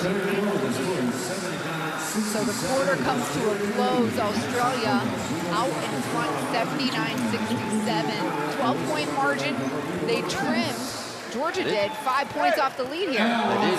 They were able to put 30 on the board. They had 17 in the first, 20 in the second, and 30 points to Georgia in the third quarter, which is by far their best shooting quarter. And the percentage has also increased, as you'd expect when you're putting more points up, 46% overall. And Australia still at a healthy 55%, but it got a little testy. Australia, they were just trading baskets for the first 4 or 5 minutes, and the way in which they were able to get to the rim, in particular Andrew Nick Ashwilly and Josh Giddy doing his thing as well with a couple of buckets in the third. Then it just got a little testy, a little angst between some of the boys, and maybe get a fatigued end of the tournament, get a little narky. Some of the older guys get a little bit more sensitive, and they start to go at it a little bit. So stay tuned. This last quarter could be interesting. So Australia still with the advantage. 12 points. Georgia fighting to end their run with a victory and a higher placing so they can find their way in an Olympic pre-qualifying tournament. Australia's already sealed their ticket to the Paris Games, and so these two teams just gonna claw it out these next 10 minutes to end their tournament here in Okinawa. Despina Barton alongside FIBA Hall of Famer Andrew Gaze. Australia, a team that is under-delivered here in Okinawa. They were expected to advance on to Manila. And there's really no margin for error at this level. And they lost to Germany in the pool play by 3 points in one of the better games in the entire tournament. Ultimately proving costly because they did a good pass, and Slovenia come out and knocked them out. So the 2 losses to 2 really high-quality teams. And now that you and I have seen 4 complete games from everybody here, at least, that one won't go in for Exum. Looking ahead to Germany and Slovenia, what stands out to you about that game? Germany on paper, to me, looks like the more complete team, but when Luka Doncic is on the floor, I feel like anything can happen. No doubt about that.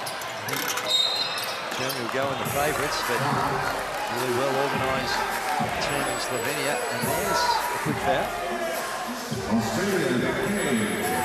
This might just be the officials just tightening the whistle up a little bit so this doesn't get out of hand, given both teams were pretty chirpy in that third. And this first 3 minutes of this quarter, I think, is going to go a long way to seeing if this is going to be a genuine contest or not. Cut it now to 11. So they're making some inroads, Georgia. Australia haven't looked as smooth on the offensive end since halftime. 18 points for Pataze. This is the closest now. Georgia's been here in the second half. 10 points, the differential. Exum, feed to K. Here comes the cutter, White, Jack White. Lays it in on left. Jack White's another one for Australia. Hasn't seen a lot of minutes, but he's an explosive athlete.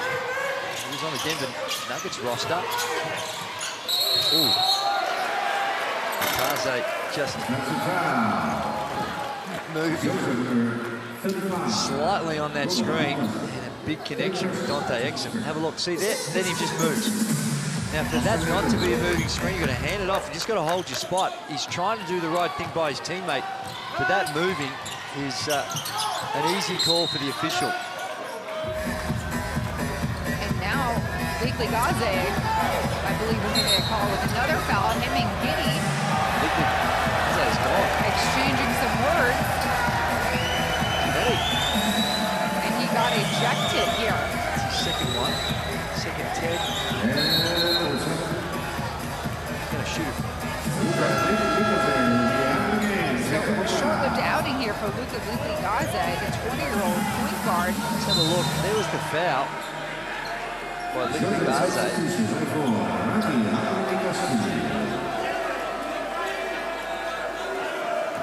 And then just got, must have said something, got two chirping, so he's got to go and watch the rest of this one on the monitor in the locker room. So Georgia now with 9 available players.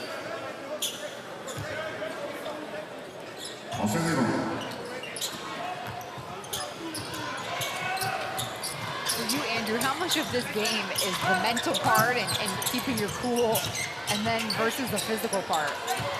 Well, obviously both matters, but right now it's, I think Georgia getting caught up in some of the shots that they've been missing, they make, and then letting that compound to pointing the finger at the officials and a lot of chit-chat. They're getting distracted. And that's part of the self-discipline you need. And that is an example of the officials. Just, as I mentioned, trying to get more control by blowing the whistle on stuff that you normally expect to let go. Reed jumps back on, as does Mamukela-Shvili for Georgia. Ready to go back to the starting lineup.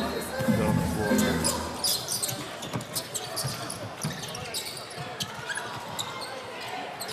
8.5 to play.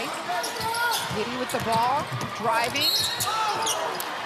And a foul handed over here by Sharamedini. Giddy's looked the most comfortable driving this game. It is, that's what he's elite at. That's his go-to. And that's a big guy. Now, with Josh Giddy, the ball handling skills and the control that he has, and the way in which he can get to the basket with that size makes him an extremely tough matchup.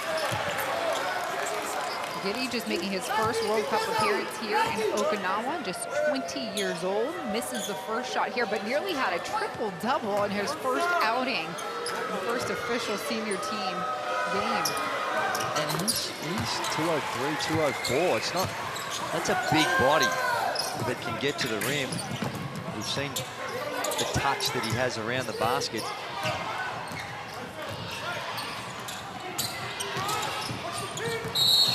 And Bataze going to pick up his 4th personal foul.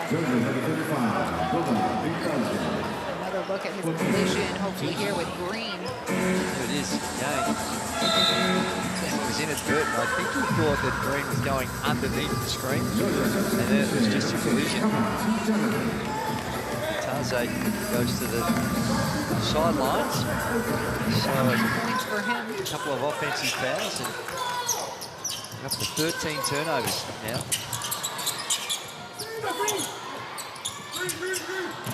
Green flashing. Mills, top of the key, it's short. Pulled down by Gincharze.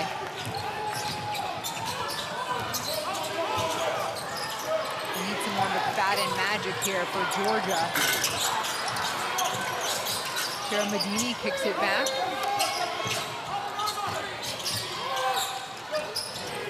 The feed interrupted.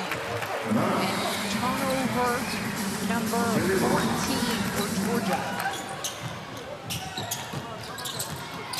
Getting a little crossover, keeping McFadden on his back.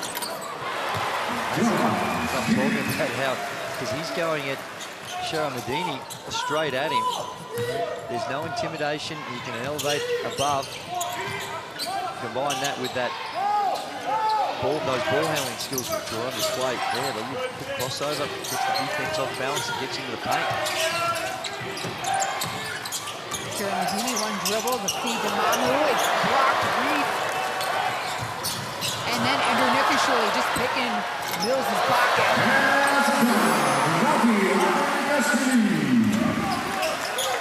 A couple times we've seen Andrew Nickershule steal one away from Mills and company.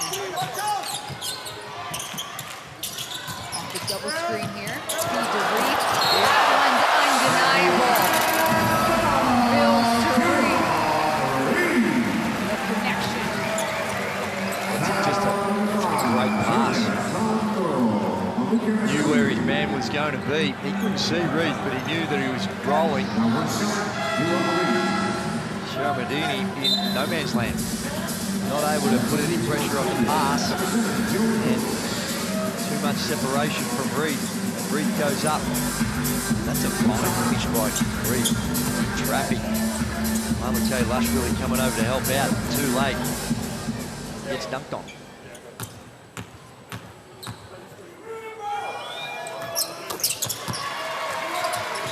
Reed push back out to 16, 17. He's got 16 points now, Reed. That's one of the quietest 16 points we've seen in a while. Well, he's had, what, 3 or 4 3-pointers at this point, too? There's nothing will drop in there for Mambo. Mills early on in the shot clock. Georgia tips it, trying to hang on. Australia ball.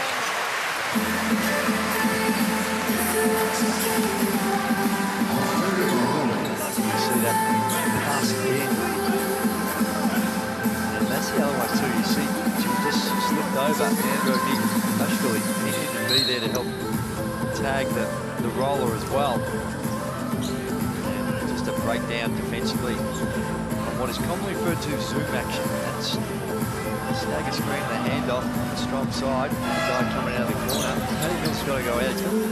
He's got cut just underneath the eye that he's going to get attended to.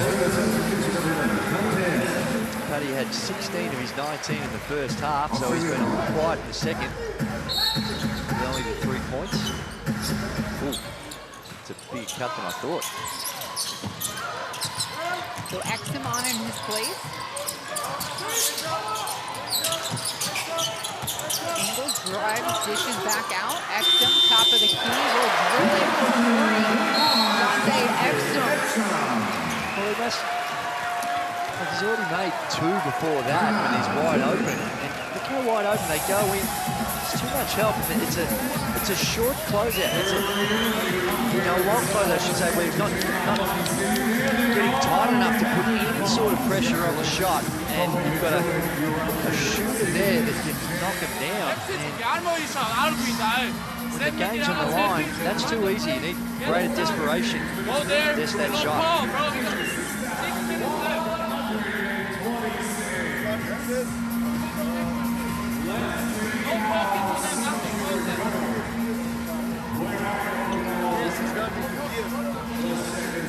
The player of Patty Mills is here.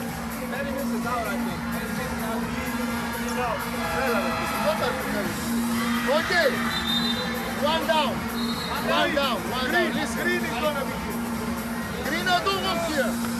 The other player, not Green, the other player. Whoever is Green here. Green here. So Australia opens up the quarter on a 12-4 run. They lead by 22 off Reed. An impressive, comprehensive game he's been able to put together. It is. It's Dante Exum again. Just, they're daring him to shoot it. When you've made a couple, you feel like you're playing with the house's money. And he's in that frame of mind that he'll make most of those, so they need to adjust. Georgia, it's all on the line now. They've still got time, 6 minutes 20 down. It seems like a long way, but you never know. They can string some buckets together. And they must get stops. Picking up 21 points. already to a team, Australian team that's been averaging across their first 4 games 93 points. 93 points is a lot in international basketball. In contrast, Georgia have only been averaging 74 points a game. So they're also on their average, but haven't been able to get to stops. Medini hacked in the lane.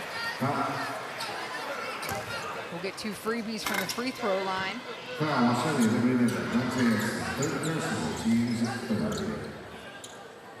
They have 2 shots on the line. Australia has made the most 2-point shots per game and attempted the most 2-pointers per game for any team here competing in the World Cup. Well, they've been really efficient around the 3-point line, 56%. That's good for 9th in, 58%, which is good for 9th in the entire tournament. So that's been a strength of theirs. Green pushed out to the free throw line, fouled, and that whistle we're hearing a lot of here in the 4th quarter. Bird was shooting some free throws. Australia being good from the free throw line. 15, 18. Josh Green's going to go to the line to shoot a couple more.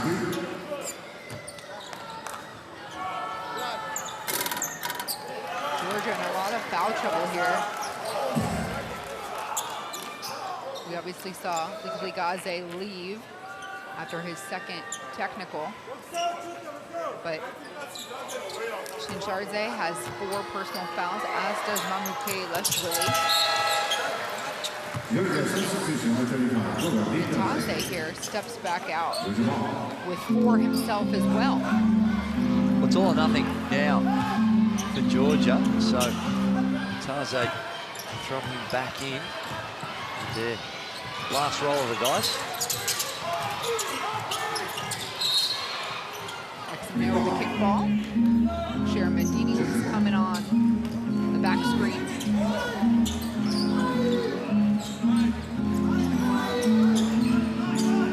And now setting up under their own basket.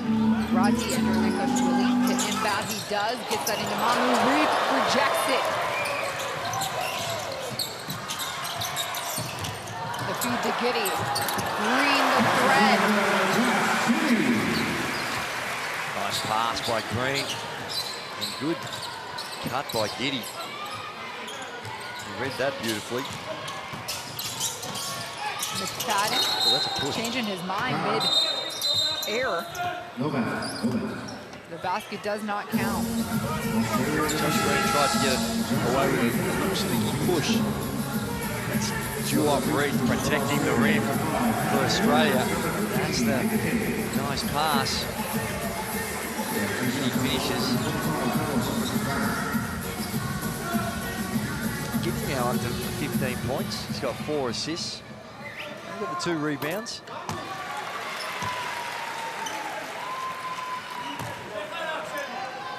It's been a lot of points to go around. 94 on the board. 1 for 2 for McFadden that trip.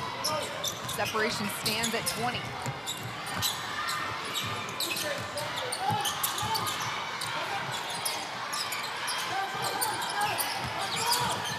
Okay. Mills is running baseline. It's something you learn at a very early age. Never fake a back cut. And that time there, you could see that Paddy thought that he'd got his man off balance and just pushed off, but McKay anticipated the back cut. Turnover. Taze on the block. Good for 2. He's got 20 points now.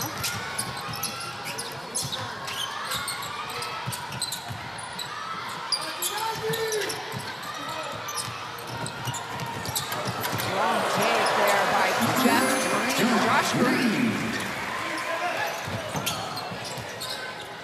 22 years old, and Coach Gordon couldn't stop talking about the improvements that he's made since he joined the Dallas Mavericks.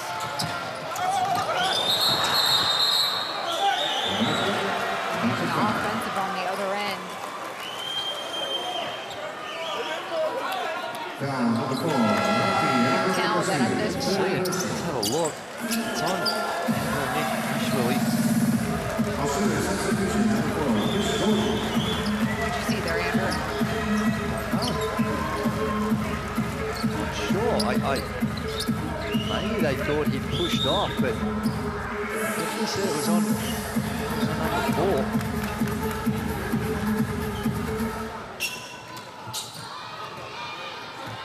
I'm sure they have a much better angle than you and I do up here. Chris Golding coming on to see some action. Plays for Melbourne United in the NBL. He's the only Australian on the roster that plays in the domestic competition in Australia.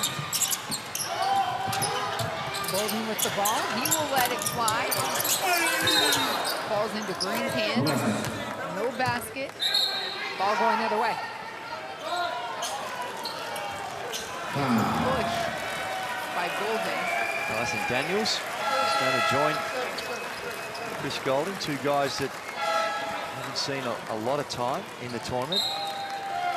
Josh Green checks out. Australia number 6, person 5, Josh Green, second person. It's the team 5th foul, so you're looking at Sandra Mamukela really on the free throw line for Georgia. The lefty hits it. As we mentioned, plays for the San Antonio Spurs and he got traded towards the end of the season. And in that time with the Spurs, who are going through a rebuilding stage, he was averaging close to 11 points a game.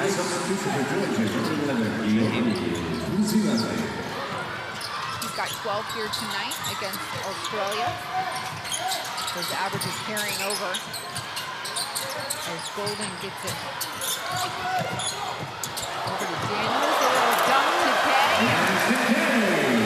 Daniels picking right off where Green left. Really is an embarrassment of riches for Australia in that spot. And such Dyson Daniels has seen very, very limited time here. He's part of the New Orleans Pelicans. One of my favorite cities in the United States, New Orleans.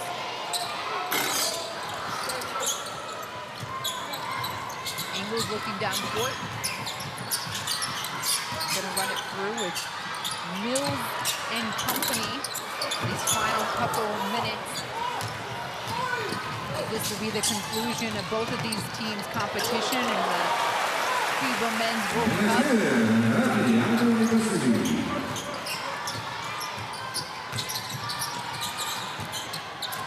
They will, though, the winner of this game will get placed in those final 9 through 13 ranking spots. The loser will finish somewhere between 13 and 16, which is important when you're considering Olympic pre-qualifying tournaments, especially for Georgia here, as Australia has already sealed up their ticket to Paris 2024. It's got to be the 5th attempt here. And Zilize will be the guy to get the ball through the hoop. Mills checks out along with VK and Patty Mills. Stiebel. Xavier Cooks right coming on to finish this one out for Australia.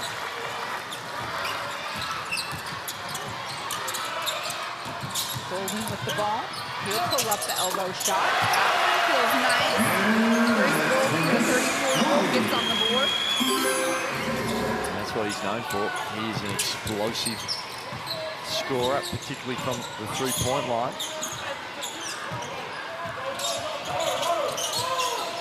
Mamukela driving at Thibault. The pass intended for Bukaze. A little off its mark as he went in the alley. Here it is. Very little help. Off-ball screen.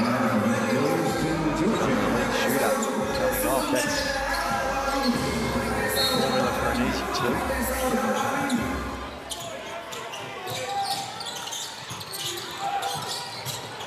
Got him, loses his handle.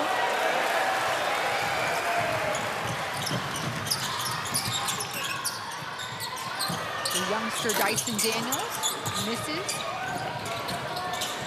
Good pass there to Mamu. Good finish. No, he went with the reverse. His buddy Saze came through.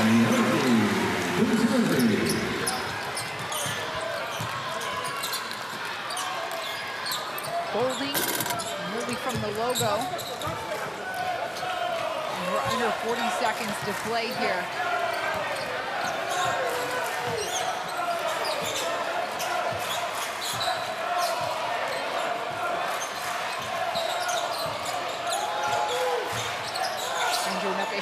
Will attempt a three. His buddy Mamu Pelashvili will get it back outside to Butazi. That one was far left.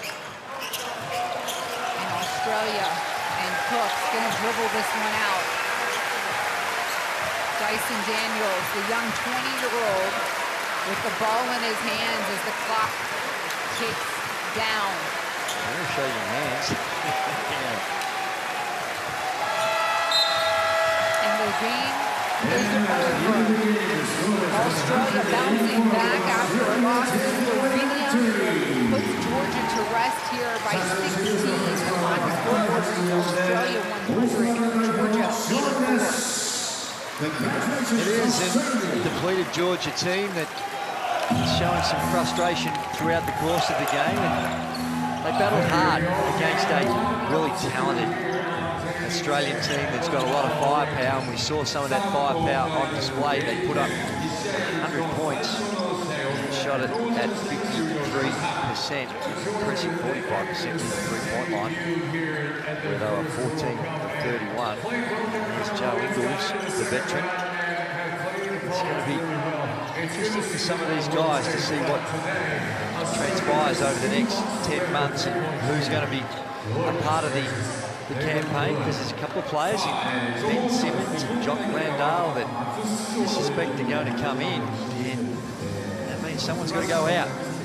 So there's going to be real competition for places in this Australian team, very talented Australian team. And similarly with Georgia, I like what they're building. First time at the World Cup. And they notched 2 victories, right? Georgia came in upset, well, not upset, but defeated Cape Verde and then snuck past Venezuela in an impressive first appearance here at the World Cup.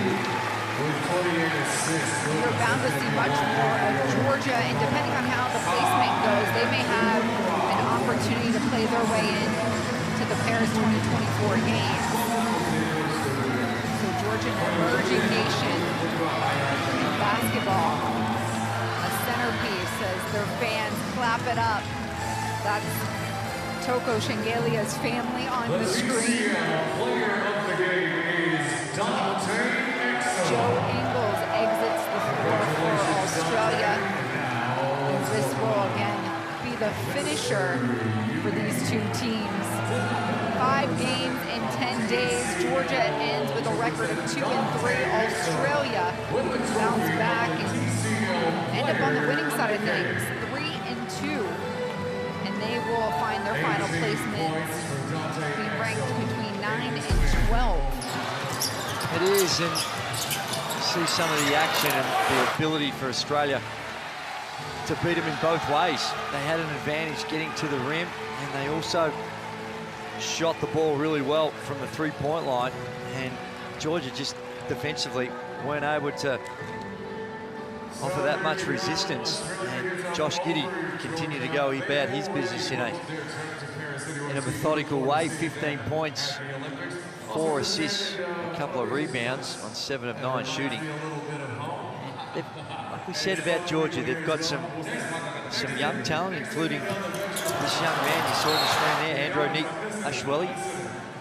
Plays with a lot of spirit. Duop Reith quietly went about his business. He had 16 points, only had the 1 rebound. That's something with him playing 18 minutes. He can't be on the floor for 18 minutes and only have 1 rebound, but offensively he was really good, and as were the entire Australia outfit. Had a lot more freedom of movement in this one than they did against Slovenia, and they were able to capitalize on it. And they bounce back with a positive here as they leave Okinawa. For you, Andrew, and as this group moves forward in the preparations for the Olympics. What can we expect to change? Because it looks like for Coach Gorgon, he was trying to work out a lot of the different matchups and the lineups out there. We saw a lot of different looks, a lot of different guys on the floor, and we didn't really see a rhythm until, you know, late in this competition. No, that's right. I think it's a really good point that they just never really seem for extended periods of time be able to gel and trying to find the right combinations. And it's hard when you've got 12 guys that all deserve minutes. You know, a lot of these guys would be starters and big-time minutes players with many of the teams in this competition, but trying to find that groove and that rhythm with them and find the balance between your offense and defense. And the biggest glaring thing to me between this campaign as opposed to the Olympics, where they got the bronze medal, is their three-point shooting. It was down at critical times. Now, just watch this game and think that I've lost my mind, but that wasn't the case. They only were shooting at a little over 33% on the tournament before this one, as opposed to close to 40% in Tokyo. And there you see the standings and the big game coming up. Yep, and it's all about here continuing on for our next two teams, and for the others, also the road to Paris, right? France is the host, Australia's coming out of Oceania, Japan, wow, what, 3 great victories here in front of a home sellout crowd, and then for Africa, South Sudan for the first time. I mean, the game of basketball is a very special treat, and here for the Boomers and that young guy, they finish on a high note here from Okinawa. It is Australia that close out their campaign 3-2 with a bounce-back victory against Georgia. For Andrew Gaze, I'm Despina Barton. Good night from Okinawa.